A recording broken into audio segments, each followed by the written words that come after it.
Can you hear me now? All right, there we go. There we go. Let's just get rid of the mic for this one. But yeah, is wind covered on your home insurance? It's kind of strike that, reverse it. For those of you on TikTok, you get to hear it twice. We've gotten a lot of questions regarding home insurance, whether or not wind is covered on your home insurance. And I kind of figured this was a no-brainer, but from what I'm hearing, it's not. So let's do a video about it because that's what we like to do here. We like to answer frequently asked questions from actual clients, because I have a feeling if one of them has this question, a lot of you others do too. And to kind of add to that, I've had a lender ask with a new home purchase if wind was covered. So let's get down to it. Let's break it down and let's get into it. Now, I do want to preface this with this is something you're going to have to check your policy language. Every company is different, but generally speaking, I'm going to use that term a lot, is generally speaking, because in the standard Michigan homeowners insurance, yes, the peril of wind is covered. Now, there's different coverage levels, let's say, and I'll get into what I mean by that. But generally speaking, yes, there is coverage for wind. Now, when we're talking about wind, it could be wind that tears shingles off, tears siding off, breaks windows, just knocks the house down, in the case of a tornado. So there's, like I said, generally speaking, yes. But as always, check your policy language just to make sure. But kind of on a different route, and the reason why I say there's different levels, okay?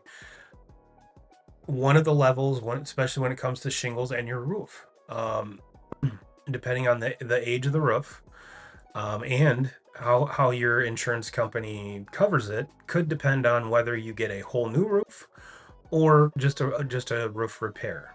Now, a lot of folks are like, well, I would kind of like my, all of my shingles to match, which I get. We all want our home to be as nice and lovely as possible. But if that's the case, then you better make sure that, like some of the companies we work with, if either the siding or the roof is the material is no longer available, or that color is no longer available, if it's not covered on the base policy, you can add coverage to have all the siding or all of the shingles match. So that's one thing to keep in mind. Another one is just the amount of coverage that you have. Um, when it comes down to like if you have a mortgage, your home's going to be insured for replacement cost. Most lenders, if not all lenders that I've worked with, require that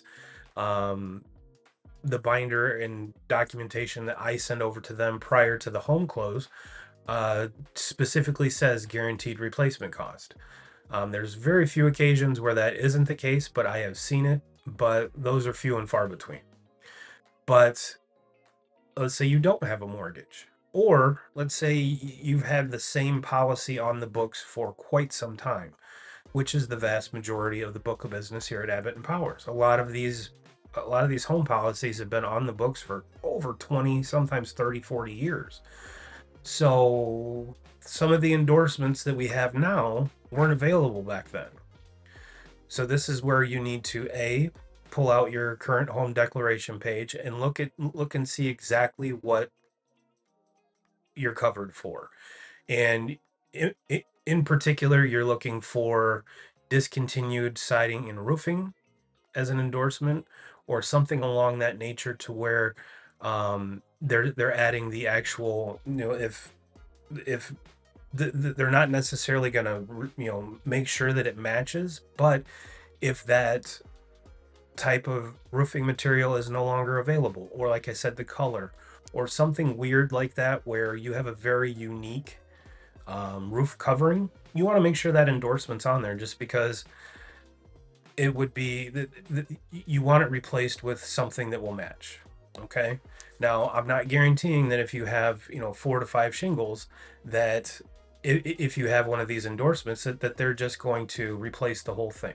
So take into consideration, and like I said, this is something that you want to speak to your agent about, because with the weather around here, it is becoming more and more of an issue. And like I said, especially if your home policy has been enforced with the same agent, the same company for many, many years, because the more we get along in this, it's 2024. Even when I started 10 years ago, there's endorsements now that we didn't have back then.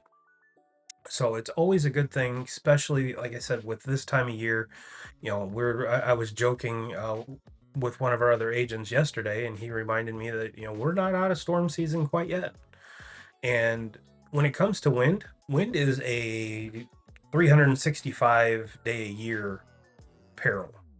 We see blizzards, we see obviously tornadoes and things like that when it's warm. But you also have to take into account too that where we live, um, we get wind, all the potential for wind all year round. So this is a very powerful thing here. And my goal with this is to just be like, hey, generally speaking, yes, your home policy does have coverage for wind, but I want to take it a little bit further and be like, to what extent?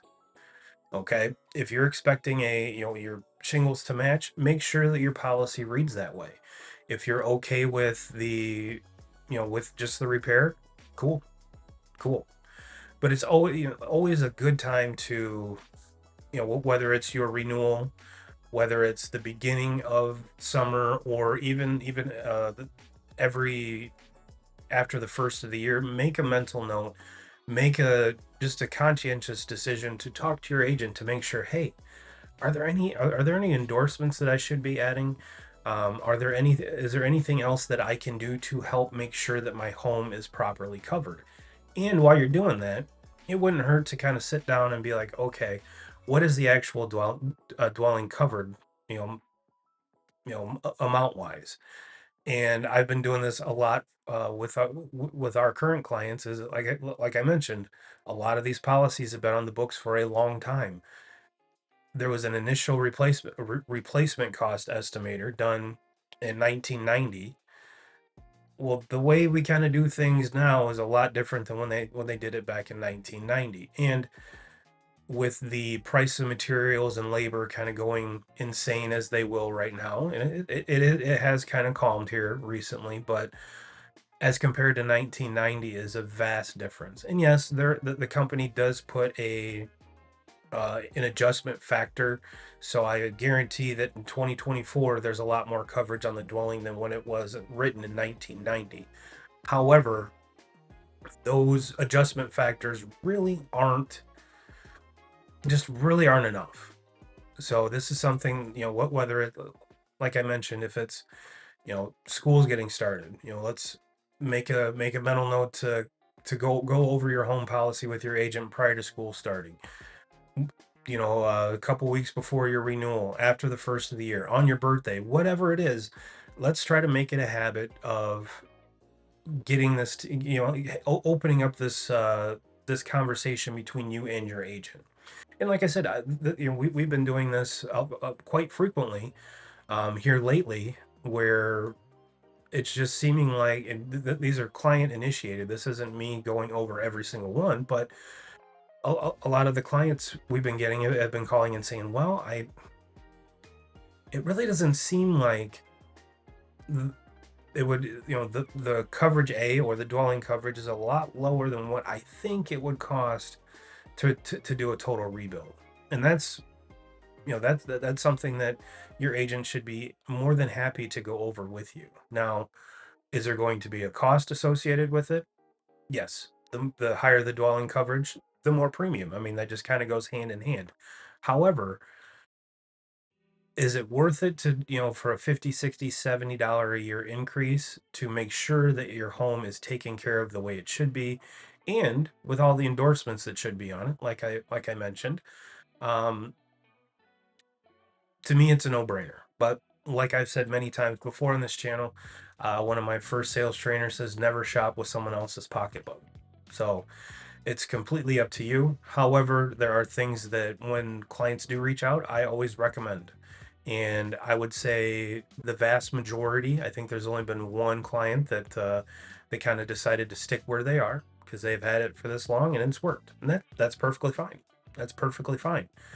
But I explained, kind of what the difference would be, um, and what to expect when there is a claim situation, and they were perfectly content, which is awesome. It's not how I would want my house covered, but different strokes, different folks. I mean, hey, we're all different. My situation is different from yours, and yours is different from your neighbors. So it is what it is. And the last thing I wanted to cover here is, um, when when there is a policy, and they're like I said, they're very, very few and far between to where a home policy would not cover wind. And the ones that I've come across in my career, like I said, they're very few and far between, just because you're paying an astronomical amount for such little coverage. And those are what the industry calls fire only policies, where the only coverage you're going to get is if there's a fire.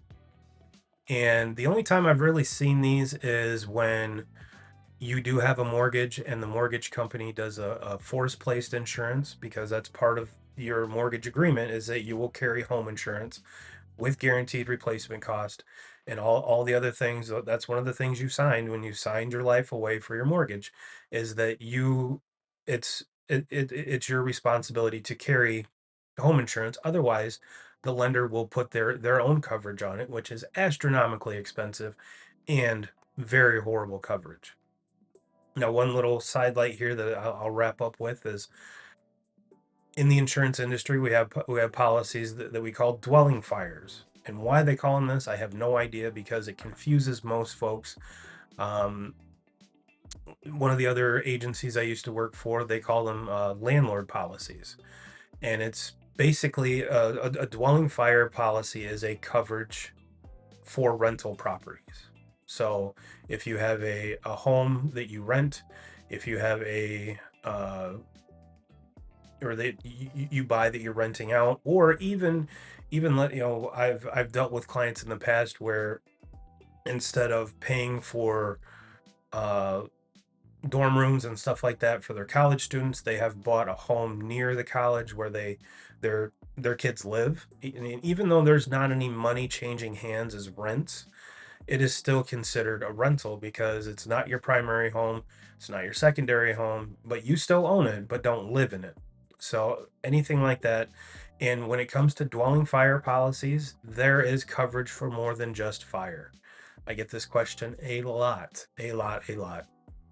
Well, I really want coverage for, wind and weather, and as well as fire and vandalism and all these other things. And it's like, no, no, no, that there's coverage there.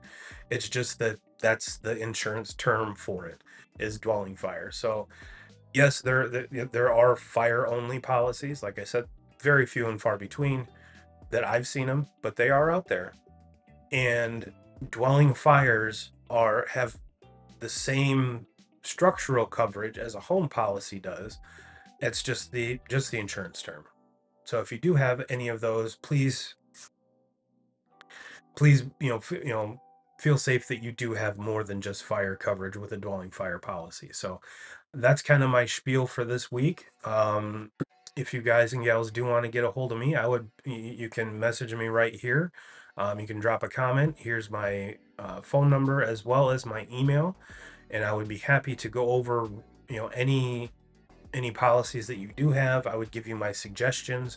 I could requote you with the companies that I work with, or answer any general questions that you may have. So reach out to me. No question is a stupid question. Like I said, these are quite the last couple videos have been questions from actual clients, and they've been asked more than once. So that's going to be our video for this week. Everyone have a safe week. I will see you. Actually, I won't see you next Tuesday. I might do a video on Wednesday, but I highly doubt we'll have one next week. So it might be a couple weeks before you see my smiling face. So everyone take care, and I will see you next time.